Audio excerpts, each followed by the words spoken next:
Hello and welcome to the Grand Line Review, your source for everything One Piece. Today we're here to talk about some more devil fruit related business, except this time I care a lot less about the fruits themselves, and we will be focusing on their users. Now I want to say from the outset that having a good devil fruit does not make an individual a good devil fruit user, and vice versa. A good user doth not necessarily make a good fruit. They're just capable of making the absolute most of what they've got. And it's that latter category that we're really focused on here. Exactly what have people been able to accomplish with the powers they've been granted. Oh, and one more thing, I just want to note that this is not the strongest devil fruits list or even the strongest devil fruits users list, and I urge you all at the outset not to confuse strength with amazing fruit usage. With that said, the criteria for this list is as follows. The devil fruit users here must have gone above and beyond any initial expectations of their powers, demonstrating superior thought when it comes to applying their powers to a wide variety of situations, as well as the ability to evolve. Furthermore, all devil fruit users on this list must be canon because, let's be real, outside of maybe Tesoro, there wouldn't be any other candidates anyway. But with that out of the way, let's begin. Welcome to the top 5 devil fruit users in One Piece. Number 5.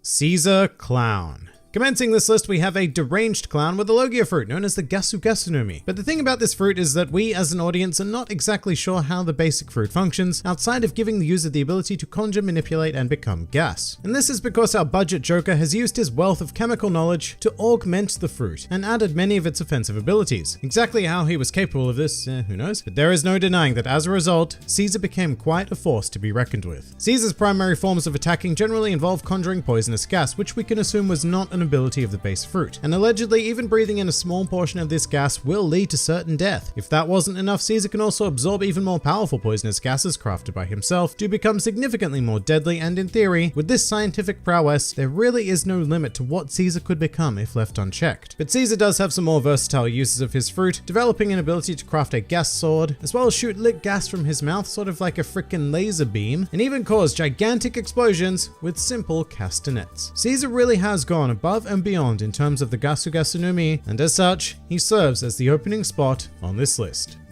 Number 4. Doflamingo. As the wielder of the Ito Ito no Mi, Doflamingo possesses the ability to create and manipulate strings. Yay, strings. Well, near indestructible and razor sharp strings, I should add, which is phenomenal on its own, but the Heavenly Demon really took this whole string business to the extreme, which is put on display with his parasite technique, whereby he becomes a literal puppet master by attaching strings to various unfortunate victims, and not only that, but Doflamingo possesses such a mastery of the fruit that he is even able to control mass quantities of people at any given time with seemingly little effort. But this man's maddening use of the Ito Ito no Mi certainly does not end there, as Doflamingo is capable of crafting a clone of himself entirely out of string with proper coloring and everything. And in terms of utility, he can also use the fruit to more or less Spider-Man his way throughout the world by attaching strings to clouds, as well as using strings that can be used to temporarily heal injuries, including his own internal organs. Then there's the whole crafting a gigantable, I've created a new word. Then there's the whole creating a giant indestructible birdcage that traps and brutally slaughters anyone caught in it. And of course, with all of this in mind, is it really any surprise that Doflamingo has also pushed his devil fruit to the point of becoming an awakened Paramecia user? This guy really has extracted close to the maximum potential from his devil fruit, and as a result, he's considered so powerful that he was wrapped in sea stone shackles because the Marines did not trust that sea stone handcuffs would be enough to stop him. Truly one of the finest devil fruit users we have seen in the series thus far. Number 3.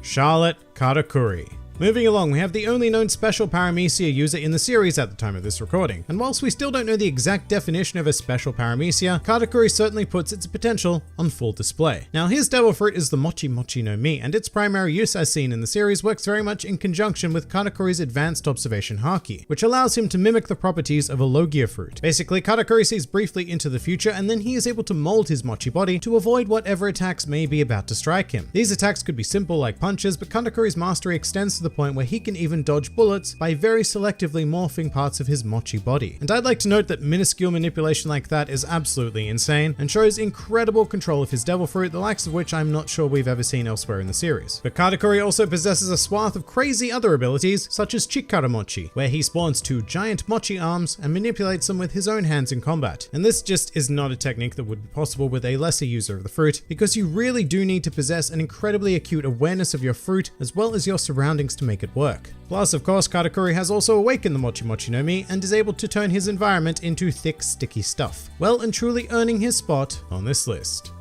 Number 2.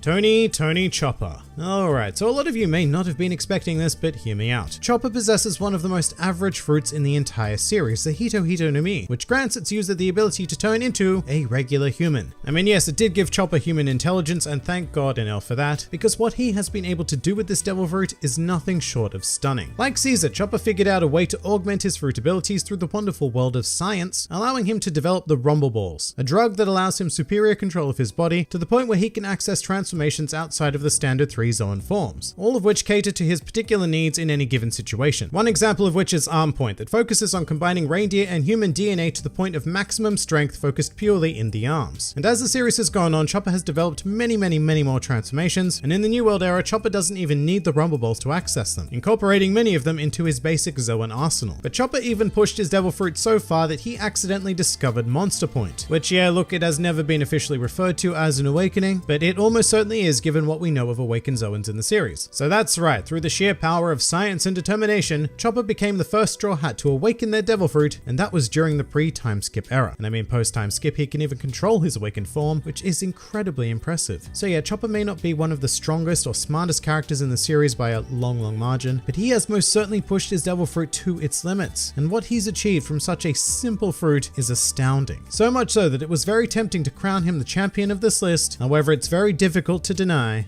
Number 1. Monkey D. Luffy. This one was probably quite predictable, but how could it have been anyone else? Luffy is a character that we have been closely following for over 2 decades now, and he is still consistently innovating his devil fruit. And I like to take this opportunity to point out that the Gomu Gomu no Mi is a pretty mediocre fruit when you isolate it. When Luffy first ate it, it was borderline useless, and it took him 10 years of strength training to get to the point where it could be applied usefully in combat. But Luffy certainly did not stop there. And throughout his journey in the series, he has continued to push the Gomu Gomu no Mi, eventually developing Gear 2nd, 3rd, and 4th. Allowing him to rise to the challenge of opponents whose abilities completely outclass his on paper. And the really great thing is that Luffy doesn't have the advantage of being granted an incredibly powerful or special fruit from the get-go, nor does he have the academic knowledge to augment himself in any way. Luffy has been able to accomplish his versatility of the fruit through pure drive alone, unlocking a world of creativity that many of us could only dream of. And that is why there is no doubt in my mind that Monkey D. Luffy is the best devil fruit user that One Piece has to offer. But that pretty much does it for the top 5 best devil fruit users in One Piece. If you enjoyed this video and the content this channel produced in general, then please do consider donating to the Grand Line Review Patreon, because the support of all of you amazing people is what continues to make this channel possible. Also, do check out my Teespring store if you're interested in shirts, hoodies, and other miscellaneous items, with the proceeds going directly to support the channel as well. And if you'd like to join the fun at any time, then please do head over to my Discord server, where a wide array of shenaniganry takes place on a daily basis. And finally, please do comment with your own favorite devil fruit users in the series. This has been the Grand Line Review, and I'll see you next time.